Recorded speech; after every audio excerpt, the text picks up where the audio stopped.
सो जो main function है वो int return. So hello everyone, this is Deepak Joshi और आज हम अपनी लेक्चर नंबर 8 C++ कोर्स के hello everyone, this is Deepak Joshi और आज हम कंटिन्यू करने वाले हैं अपने C++ कोर्स को, लेक्चर नंबर 8। तो आज हम इसमें पढ़ेंगे फंक्शंस के बारे में। एरेस जो हमारा कॉन्सेप्ट था उसके ऊपर मैं पहले ही 2 वीडियो बना चुका हूँ, उनको आप देख लीजिएगा for better understanding of array. उसमें मैंने वेक्टर भी एक्सप्लेन किया है, स्ट्रिंग भी एक्सप्लेन की है और कुछ अच्छे क्वेश्चंस भी उसके कराए हैं, तो वहाँ देख लेना। 2 पार्ट ऑफ एरे बहुत अच्छे से एक्सप्लेन किए गए हैं। ठीक है, आज हम पढ़ेंगे फंक्शंस के बारे में। तो फंक्शन पर जाने से पहले हम समझते हैं कि फंक्शन एक्चुअली में होता क्या है कोड करने से पहले। देखो, सबसे पहले जिसने जो इस कोर्स को स्टार्टिंग से फॉलो कर रहा है, मैंने उसे बताया था कि अगर हम मेन फंक्शन क्या होता है कि जब अगर हम एक हाउस में या फिर एक हवेली में सबसे पहले एंट्री करते हैं तो जहाँ से एंट्री होती है वही हमारा मेन फंक्शन होता है।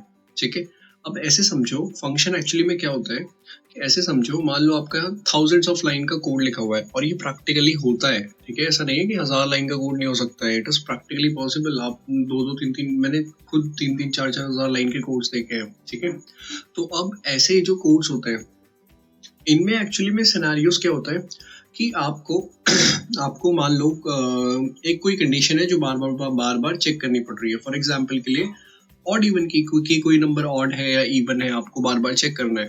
ठीक है, तो क्या आप बार बार वहाँ पे चेक करते रहोगे? ठीक है, या फिर कोई नंबर प्राइम है या नहीं है, ये आपको बार बार चेक करना है। मान लो 10 बार यूज करना है, तो क्या 10 बार वहाँ पे मैं प्राइम नंबर का कोड लिखूंगा? Of course not. ठीक है, तो इस सिनेरियो के लिए हम क्या करते हैं, ब्लॉक, एक फंक्शन, एक मेथड डिफाइन कर देते हैं। ठीक है, कहीं पर लिखकर पहले से रख देते हैं, और जब भी मुझे एक पर्टिकुलर नंबर के लिए प्राइम नंबर कॉल करना है तो मैं कॉल करूंगा, मुझे पता चल जाएगा कि वो प्राइम है या नहीं है। ठीक है, या फिर इवन और ऑड के लिए करना है तो मैं कॉल करूंगा और मुझे पता चल जाएगा कि वो नंबर इवन है या ऑड है। ठीक है, इसमें बेसिक सिनेरियोस क्या रहते हैं? सबसे पहला कि उसका रिटर्न टाइप। ठीक है, रिटर्न टाइप बहुत इंपॉर्टेंट है। रिटर्न टाइप क्या होता है? रिस्पॉन्स, बेसिकली कि मैंने फंक्शन को कॉल किया, मैंने बोला हाय फंक्शन, और उसने मेरे को क्या रिस्पॉन्स में दिया, वो उसका रिटर्न टाइप है। उसने मेरे को इंटीजर दिया, ठीक है, कैरेक्टर दिया, वेक्टर दिया, स्ट्रिंग दिया, ये सब उसके रिटर्न टाइप है कि वो हमें रिस्पॉन्स में वापस क्या देता है। ठीक है, फॉर एग्जांपल के लिए मेन जो फंक्शन है वो रिटर्न टाइप 0 है, तो इसीलिए हम यहाँ पर रिटर्न 0 करते हैं। ठीक है, ये इसका रिटर्न टाइप है। ओके, अच्छा, एक और रिटर्न टाइप होता है वॉइड। वॉइड का क्या होता है? वॉइड मतलब वो कुछ भी रिटर्न नहीं कर रहे हैं। यहाँ पे जो मेन फंक्शन है वो इंट रिटर्न कर रहा है। ठीक है, लेकिन एक और नया टाइप, एक और रिटर्न टाइप होता है, दैट इज वॉइड। वॉइड मतलब नथिंग, नल भी नहीं, कुछ भी नहीं। ठीक है, रिटर्न कुछ नहीं करना है, सिंपल, वो हमारा वॉइड होता है। तो एक बार हम डिक्लेयर करना सीख लेते हैं फंक्शन को। पहले फंक्शन समझ गए आप कि हमें बार बार कोई कोड ना लिखना पड़े, इसीलिए हम उसे एक जगह पर लिख देंगे और बार बार उसे कॉल करेंगे, उसके रिस्पॉन्स को हम यूज करते जाएंगे। ठीक है, वो हमारा फंक्शन होता है। अब फंक्शन कैसे लिखेंगे? सबसे पहले हमें उसका रिटर्न टाइप लिखना है। फॉर एग्जाम्पल के लिए अभी मैं यहाँ पे सम ऑफ 2 नंबर्स का एक बेसिक फंक्शन बनाने वाला हूँ, तो उसका return type of course integer होगा। ठीक है, क्योंकि वो हमें सम ऑफ 2 नंबर देगा। अगर आप फ्लोट बनाना चाहते हो तो आप फ्लोट बनाए, मैं इंटीजर में ले रहा हूँ। ठीक है, तो मान लेते हैं कि उसका रिटर्न टाइप हमें इंट है, मुझे उससे इंटीजर चाहिए कि 6 + 4 10 होता है, वो हमें 10 बता दे। ठीक है, अब हमने इसका रिटर्न टाइप लिखा। सेकेंड चीज जो मुझे लिखनी होती है वो उसका नेम, फंक्शन नेम। ठीक है, तो यहाँ पर फंक्शन नेम हम लेट से सम रख लेते हैं। ठीक है, ये हमारा फंक्शन नेम हो गया। ओके, अब ये हमने क्या लगाए, राउंड ब्रैकेट्स लगाए, इसके बीच में हमें लिखना होता है पैरामीटर्स। पैरामीटर्स क्या होता है कि आप जब मैं बोलूंगा, लेट से मैंने ये फंक्शन सम बनाया, तो मैं सम को बोलूंगा सम ए और बी, मैंने उसे दे दिए। अब वो क्या करेगा, ए और बी को कुछ करेगा और मेरे को सम a + b रिटर्न करेगा। समझ में आ रहा है? तो मुझे सम कॉल किया मैंने, और सम को मुझे बताना पड़ेगा कि ए बी। ठीक है, अगर वो कुछ रिटर्न कर रहा है, मेरे को कुछ उसे देना है ताकि वो उस पर ऑपरेशन करके मुझे रिटर्न करवा पाए, तो मुझे उसे बताना पड़ेगा ना, ए और बी या फिर कुछ भी समथिंग। तो वो चीज हम यहाँ पैरामीटर में लिखते हैं। ठीक है, राउंड ब्रैकेट्स के अंदर। अब मैं इस सम के केस में मैं क्या बताने वाला हूँ उसे, 2 नंबर जो कि इंटीजर टाइप के होंगे। तो यहाँ पे मैं बताऊंगा उसे कि एक इंट ए दूंगा मैं तुम्हें, और एक कॉमा लगा के इंट बी दूंगा, ठीक है, ओके। और हमने फिर अपना कोड यहाँ इसके बीच में लिखना है। तो यहाँ पे मैं सिंपली क्या करूँगा, मैं एक सम नाम का वेरिएबल बनाता हूँ लेट से, और मैं उसमें a प्लस बी स्टोर कर लेता हूँ और मैं फिर कहूँगा रिटर्न कर दो भैया सम को। अच्छा, यहाँ पे फंक्शन का नाम और वेरिएबल का नाम सेम हो गए, तो लेट से एस बना लेता हूँ, खैर ठीक है, ओके। तो एक इस नाम का वेरिएबल बनाया जिसमें मैंने a प्लस बी स्टोर किया और मैं रिटर्न कराऊंगा s को। अच्छा, अब अगर मेन फंक्शन में मुझे इसे कॉल कराना है सम फंक्शन को, तो कैसे कराएंगे, देखो सबसे पहले तो समझो कि ये हमें क्या रिटर्न करेगा, सम फंक्शन एक इंटीजर टाइप। तो उस इंटीजर टाइप को पकड़ने के लिए एक इंटीजर टाइप वेरिएबल मेरे को यहाँ पे बनाना पड़ेगा, ठीक है। फंक्शन का कोड का ना फ्लो समझा करो कि होगा क्या, वो सम फंक्शन हमें एक इंटीजर रिस्पॉन्स में देगा। अब उस इंटीजर को हमें कैच भी तो करना है, तो उसको कैच करने के लिए मैं एक वेरिएबल बना देता हूँ आंसर नाम से, जो इंटीजर टाइप का ही होगा, ठीक है। और सम हमने कॉल कर दिया है, सम को हम कॉल कर देते हैं लेट्स से 12 और 9 के साथ, ठीक है। अब होगा क्या, ये हो गया, और मैं यहाँ पे एक बार सी आउट भी करा लेता हूँ अपने आंसर को, ठीक है। अब रुक जाओ जरा, रन करने से पहले एक बार देखो होगा क्या। सम में मैंने यहाँ पे 12 और 9 आर्गुमेंट पास करे, ठीक है, जो एक्चुअल वैल्यूज होती हैं उन्हें हम आर्गुमेंट्स कहते हैं। तो 12 और 9 मैंने पास करे, ए में गया 12 और बी में गया 9, तो उसने 12 प्लस 9 21 कैलकुलेट करके एस में डाल दिया, फिर उसने एस रिटर्न कर दिया, ठीक है। तो एस रिटर्न होते ही अब ना वो जो भी रिटर्न करेगा ये सम पूरा फंक्शन रिप्लेस होकर यहाँ पे 21 लिख चुका होगा, ठीक है। तो अब ये, और असाइनमेंट ऑपरेटर मैं आपको बता चुका हूँ, ये असाइनमेंट ऑपरेटर राइट साइड की वैल्यू को लेफ्ट में असाइन करता है, तो वो 21 को आंसर में असाइन कर देगा और हम आंसर को प्रिंट कर रहे हैं। तो अगर मैं रन करूंगा तो आंसर 21 आना चाहिए, तो बिल्कुल 21 आया है, ठीक है। तो ये हमारा हो गया। अब इस कोड को थोड़ा मैं और आसान कर सकता हूँ कि यहाँ पे ना हमें एक वेरिएबल नया बनाने की जरूरत ही नहीं है। मैं क्या कर सकता हूँ, सिंपल यहीं पे मैं कहूँगा a प्लस बी रिटर्न कर दो, ठीक है, ये भी तो सम ही है, a plus b direct return कर दिया मैंने, देखो 21 ही आया है, ठीक है। तो ये हमारा हो गए फंक्शन, इसी तरीके से होते हैं। अच्छा, मैं इसमें आपको और चीज़ें सिखाता हूँ, ठीक है। देखो अभी के लिए ना इस फंक्शन का नाम रख देते हैं let's say swap in, swap numbers. उससे पहले मैं इस फंक्शन को कॉल करने से पहले ना मैं आपको स्वैपिंग का कोड बताना चाहता हूँ। लेट्स से एक मैंने दो वेरिएबल बनाए, int a is equals to 6 और b इज इक्वल्स टू 9, ठीक है। सी आउट करता हूँ मैं बिफोर स्वैपिंग। बिफोर स्वैप क्या होगा, देखो सी आउट करता हूँ मैं a को विद सम स्पेसेस और फिर मैं सी आउट करता हूँ b को, ठीक है। तो अभी तो सिंपल मेरे को 6 और 9 स्क्रीन पर प्रिंट होते हुए दिख रहा होगा, ठीक है, 6 और 9 मेरे को दिख रहा है, बिल्कुल सही, तो नॉर्मल है। स्वैप क्या है, अब मैं ना वैल्यूज चेंज करना चाहता हूँ। मैं चाहता हूँ जो a की वैल्यू है वो b में आ जाए और b की वैल्यू है वो a में आ जाए। तो मैं इसका कोड कैसे कर सकता हूँ, मैं इसका कोड काफी दो तीन तरीके से कर सकता हूँ, पर मैं अभी के लिए एक टेम्पररी वेरिएबल बनाऊंगा और उसमें उसका यूज करके मैं करूंगा, ठीक है। तो मैं यहाँ पे स्वैपिंग का कोड लिख रहा हूँ, देख लेना जिन्होंने नहीं देखा है, ठीक है। कैसे करेंगे ध्यान से देखना, बड़ा आसान है, जस्ट ओके। देखो मैं क्या कर रहा हूँ, एक टेम्पररी वेरिएबल बना लेता हूँ, int temp is equals to a। यहाँ पे मैंने क्या किया, टेम्पररी वेरिएबल जो टेम्प मैंने बनाया है इंटीजर टाइप का, उसमें a की वैल्यू स्टोर करा दी। तो यहाँ पे एक्चुअली हो क्या रहा होगा कि टेम्प में क्या स्टोर हो चुका है, टेम्प में 6 स्टोर हो चुका है, ठीक है। अब मैं क्या कर रहा हूँ, मैं a का ना a के अंदर b स्टोर करा रहा हूँ। पहले a में क्या स्टोर था, 6 था, लेकिन अब a के अंदर स्टोर हो गया होगा 9, क्योंकि b की वैल्यू 9 है, ठीक है। और अब मैं कहूंगा कि b भैया आप टेम्प स्टोर कर लो, ठीक है। तो अब b में क्या स्टोर हो जाएगा, b में टेम्प, और टेम्प की वैल्यू 6 हो चुकी थी, तो 6 हो गया है। इतना ही आसान था, ये स्वैपिंग हमने कर दी है, ठीक है। हमने क्या किया, एक टेम्पररी वेरिएबल बनाया यहाँ पे, उसमें a स्टोर कराया, फिर a में हमने b स्टोर करा लिया और b में टेम्प स्टोर करा लिया, ठीक है। यहाँ हमने स्वैप कर दिया है। अब मैं यहाँ पर अगर मैं प्रिंट कराऊँ आफ्टर स्वैपिंग, आफ्टर स्वैप, ठीक है, सिनेरियोस चेंज हो चुके होंगे।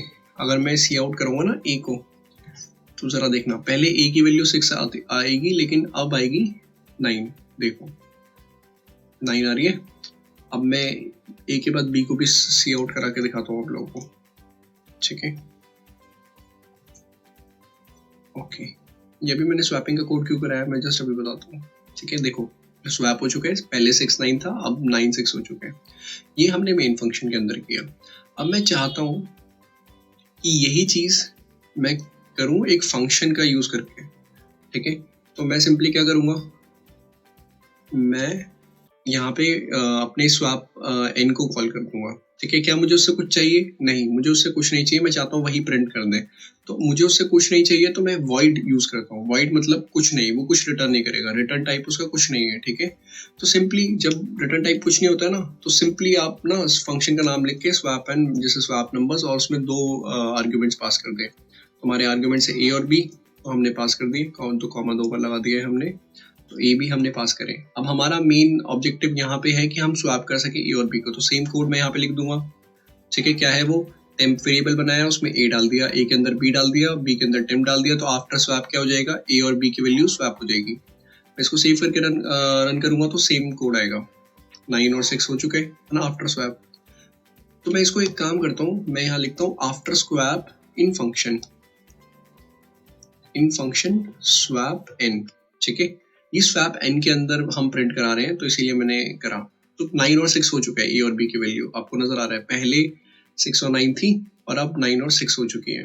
जरा देखना यहाँ पे बिफोर जब मैं मेन फंक्शन में देख रहा हूँ तो ए और बी की वैल्यू क्या है, 6 और 9 प्रिंट हो रही है। ध्यान से देखो, 6 और 9 प्रिंट हो रही है ऊपर यहाँ पे, ओके।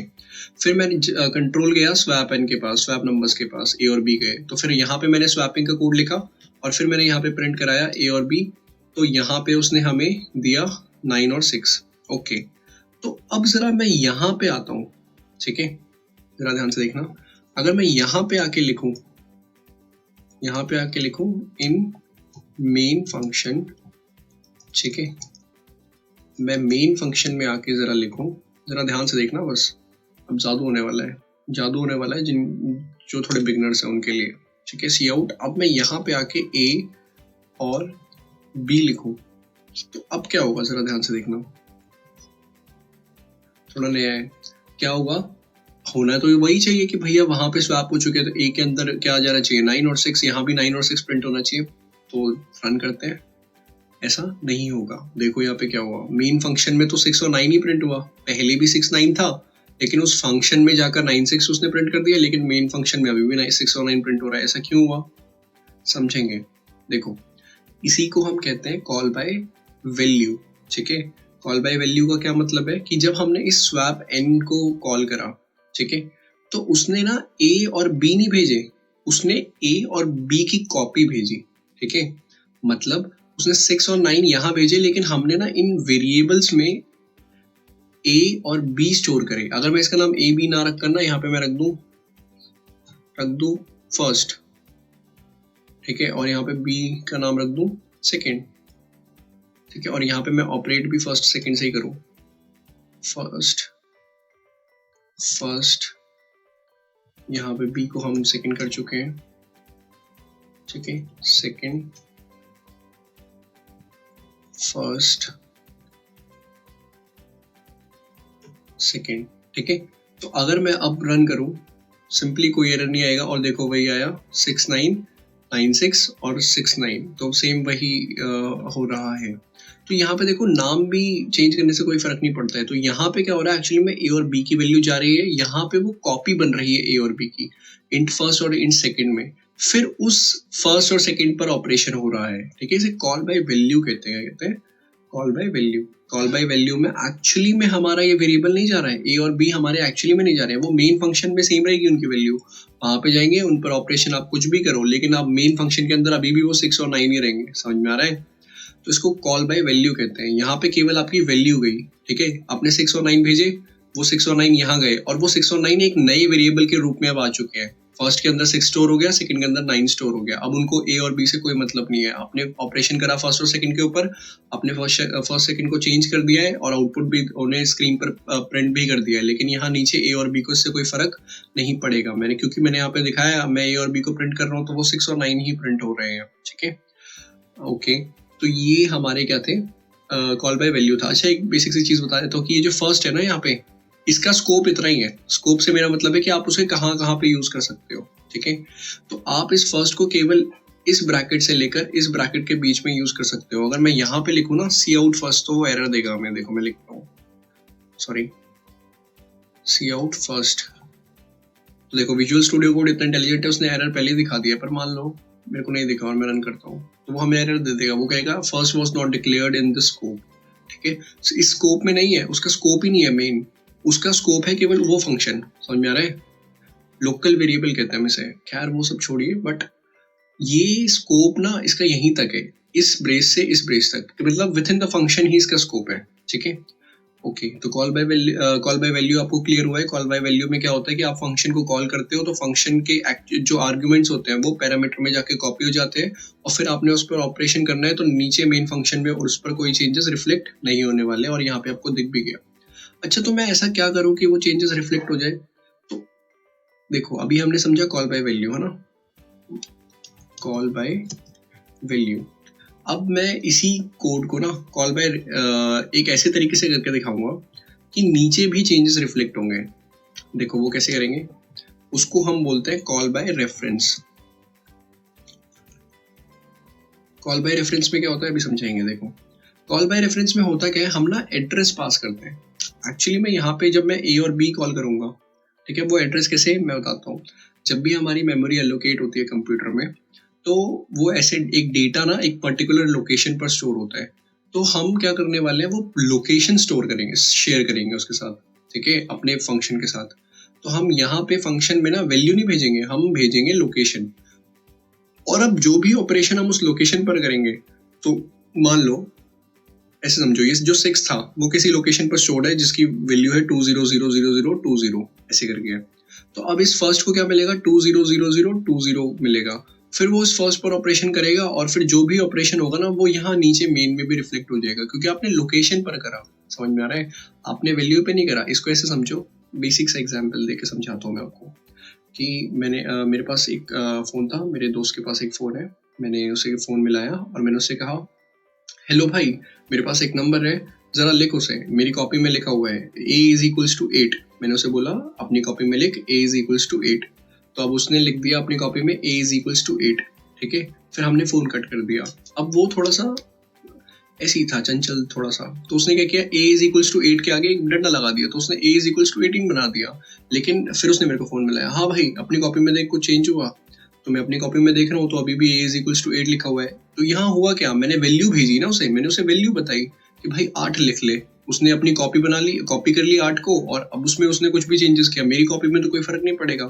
तो यहाँ क्या हुआ, मेरी कॉपी में मेरे को 8 ही नजर आया। तो यहाँ वहाँ कॉल बाय वैल्यू में भी यही हुआ था। ठीक है, आपने कॉपी भेजी थी, ठीक है, एग्जैक्टली वो नहीं भेजा, कॉपी भेजी थी केवल आपने उसको, तो इसीलिए वो मेन फंक्शन में रिफ्लेक्ट नहीं हुआ। लेकिन जब कॉल बाय रेफरेंस की मैं बात करता हूँ तो हम दोनों कॉल पर तो हैं, पर लेकिन हम ऑपरेट सेम कॉपी पे कर रहे हैं। मतलब एक सेम नोटबुक है हमारे पास कॉमन, और मैंने उस पर लिखा a=8। अब यही नोटबुक मैंने उससे पार्सल करवा दी। फिर वो वहां से a=8 की जगह एक डंडा लगा देता है और वो बोलता है a=18। फिर उसने मेरे को भेज दी, फिर मैं देख रहा हूँ अरे a=18 हो गया है। तो वो चेंजेस मुझे भी दिखने लग गए। ठीक है, वो चेंजेस मेन फंक्शन में भी रिफ्लेक्ट हो गए। इसको हम बोलते हैं कॉल बाय रेफरेंस। ये कैसे हुआ, जब हमने लोकेशन भेजी, ठीक है, और वो लोकेशन हम भेजते हैं बाय यूजिंग एम्परसेंट। 7 के ऊपर होता है कीबोर्ड में, शिफ्ट और 7 दबा के, बस आपके चेंजेस नीचे भी रिफ्लेक्ट हो जाएंगे। देखना, लेट मी कंट्रोल इस, ठीक है, बस इतना ही करना था। ये कॉल बाय रेफरेंस होता है। कॉल बाय रेफरेंस में हम क्या करते हैं, लोकेशन शेयर कर, एड्रेस शेयर कर देते हैं। तो देखो चेंजेस हमें मेन फंक्शन में भी रिफ्लेक्ट हो गए ना, 9 और 6। पहले था 6 और 9, फिर फंक्शन में 9 और 6 हुआ। ये तो पहले भी हो रहा था, लेकिन वहां पे 6 9 प्रिंट हो रहा था मेन फंक्शन में कॉल बाय वैल्यू में, लेकिन कॉल बाय रेफरेंस में 9 और 6 प्रिंट हो रहा है। तो आई होप ये चीज समझ में आई है। कॉल बाय वैल्यू और कॉल बाय रेफरेंस में क्या होता है कि कॉल बाय वैल्यू में जो हमारे फंक्शन में चेंजेस हुए वो हमें मेन फंक्शन में रिफ्लेक्ट नहीं होते, लेकिन कॉल बाय रेफरेंस में क्या होता है, जो हमारे फंक्शन में चेंजेस हुए वो हमें मेन फंक्शन में रिफ्लेक्ट हो जाते हैं। ठीक है, तो ये काफ़ी अच्छी चीज़ होती है call by value, call by reference, दोनों अलग अलग तरीके से यूज़ होता है। कॉल बाय रेफरेंस काफ़ी अच्छा होता है, ठीक है, जब आपको नया मेमोरी स्पेस नहीं बनाना है। अभी तो जैसे देखो ये इंटीजर है, छोटे छोटे हैं, लेकिन अब आपके पास एक कोई बहुत बड़ा डेटा स्ट्रक्चर है, ठीक है, जो बहुत ज़्यादा जगह घेर रहा है। ठीक है, तो अब आप थोड़ी ना चाहोगे कि आपने पहले नीचे से इतना डेटा पास करा, एक डेटा स्ट्रक्चर बनाया, मान लो कुछ होते नहीं, पर मान लो 1000 MB का एक डेटा स्ट्रक्चर यहाँ पे बना। ठीक है, ठीक है, और फिर अब आप इस फंक्शन को भेजोगे। अब ये फंक्शन भी 1000 MB की कॉपी बनाएगा भाई साहब ना, ये भी 1000 MB की कॉपी बनाएगा कॉल बाय वैल्यू में, सॉरी कॉल बाय रेफरेंस में नहीं, तो वो यहाँ कॉल बाय वैल्यू में 1000 MB की कॉपी बनाएगा अपनी। तो अब ये कोई अच्छी बात थोड़ा है कि वो यहाँ पे भी 1000 MB बनाए, नीचे भी मेरी बनी पड़ी है, तो स्टैक तो बढ़ जाएगा। स्टैक मतलब कि कोड एग्जीक्यूट होता है ना सबसे नीचे फिर ऊपर ऊपर इस तरीके से, तो उसको छोड़ दो स्टैक को, कोई बात नहीं, थ्योरेटिकल है थोड़ा सा। देखो होगा क्या, 1000 MB मैंने मेन फंक्शन में बना दी, कोई डेटा स्ट्रक्चर है उस तरीके से, और फिर मैंने कॉल बाय वैल्यू में भेज दिया, तो वो फंक्शन भी 1000 MB का स्पेस लेगा, तो इससे बड़ा खराब हो जाएगी, सिनेरियो खराब हो जाते हैं। तो हम क्या करेंगे, कॉल बाय रेफरेंस करेंगे, हम सीधे 1000 MB यहाँ है, वहाँ भी वो, वहाँ क्या होगा, वहाँ कोई वो नया स्पेस नहीं लेगा, वो इसी 1000 MB पे ऑपरेट करेगा, और इसी 1000 MB में चेंजेस जो होंगे वो हमें नीचे रिफ्लेक्ट भी हो जाएंगे, तो कोई दिक्कत वाली बात भी नहीं होगी। तो ये कॉल बाय रेफरेंस होता है हमारा, ठीक है। तो बेसिक सी चीज़ थी, उतना कोई टफ भी नहीं था, ठीक है। हमने फंक्शंस इंटीजर रिटर्न करना सीखा, वॉइड हमने वॉइड देखा, ठीक है। अच्छा एक क्वेश्चन है जो ये देखना, program to display prime numbers between two intervals using functions, ठीक है। कोई आपको दो इंटरवल्स दे देंगे A और B, और बोलेंगे इनके बीच में जितने प्राइम नंबर्स हैं सबको कॉल करो। इसमें आपका फॉर लूप भी यूज हो जाएगा, इसमें आपका इफ एल्स भी यूज हो जाएगा, और इसमें फंक्शन का कॉन्सेप्ट भी यूज हो जाएगा, क्योंकि आप यहाँ पे फॉर लूप के अंदर हर किसी के लिए बार बार लिखोगे क्या, मतलब नहीं लिखना, एक फंक्शन अलग से बनाना प्राइम नंबर का, ठीक है। फॉर लूप रन करना from i is equals to a to i is equals to b, है ना, और फिर उसमें चेक करते रहना कि कौन सा वाला i प्राइम नंबर है, जो प्राइम नंबर है उसे प्रिंट कर दो, जो नहीं है उसे कंटिन्यू कर दो, ठीक है। तो इस तरीके से करना। एक क्वेश्चन ये भी है टॉम एंड जेरी वाला, इसको भी ट्राई करना, ठीक है, बड़ा इजी है। देखो ये हमें बता रहा है, Tom and Jerry being board in a pandemic decided to play a game given an integer n on each player's turn. That player makes a move by subtracting a divisor of current n. देखो बड़ा आसान सी चीज़ है, मैं बताता हूँ। मान लो हमें एक इंटीजर दिया है n इज इक्वल्स टू 2, ठीक है। तो अब हम टॉम एंड जेरी दो व्यक्ति हैं जो बोर हो चुके हैं पेंडेमिक में, और वो खेलना चाहते हैं एक दूसरे के साथ। तो वो क्या करेंगे, वो मिनिमम नंबर को माइनस करते जाएंगे, तब तक माइनस करेंगे जब तक 1 ना आ जाए, और जैसे ही 1 आएगा तो वो जिसकी बारी में 1 आया वो जीत जाएगा, ठीक है। जैसे उस सबसे पहले 2 दिया हमें, तो क्या होगा, जो टॉम है वो 2 में से 1 माइनस कर देगा, तो 1 बचेगा। अब जेरी के पास तो कोई मूव बचा नहीं, क्योंकि मिनिमम नंबर 1 है, इसीलिए जेरी हार गया और टॉम जीत गया। और टॉम अगर जीतता है तो हमें रिटर्न करना है 1, और अगर जेरी जीतता है तो हमें 0 रिटर्न करना है। जैसे ये देखो 4, n की वैल्यू 4 दी है, टॉम सबसे पहले 1 माइनस करेगा, 3 बचेगा, ठीक है।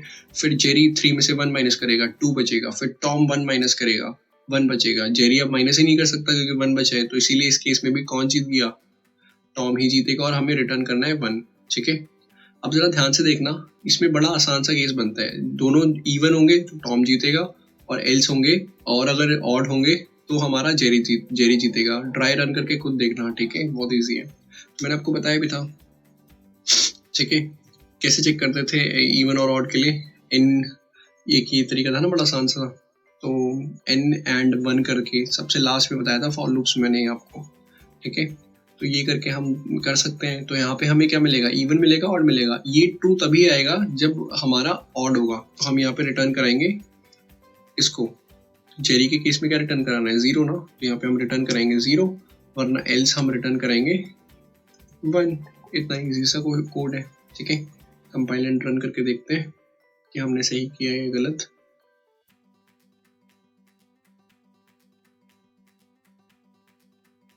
तो बिल्कुल सही किया है हमने, है ना। सबमिट करके देखते हैं। 10,000 टेस्ट केसेस हैं।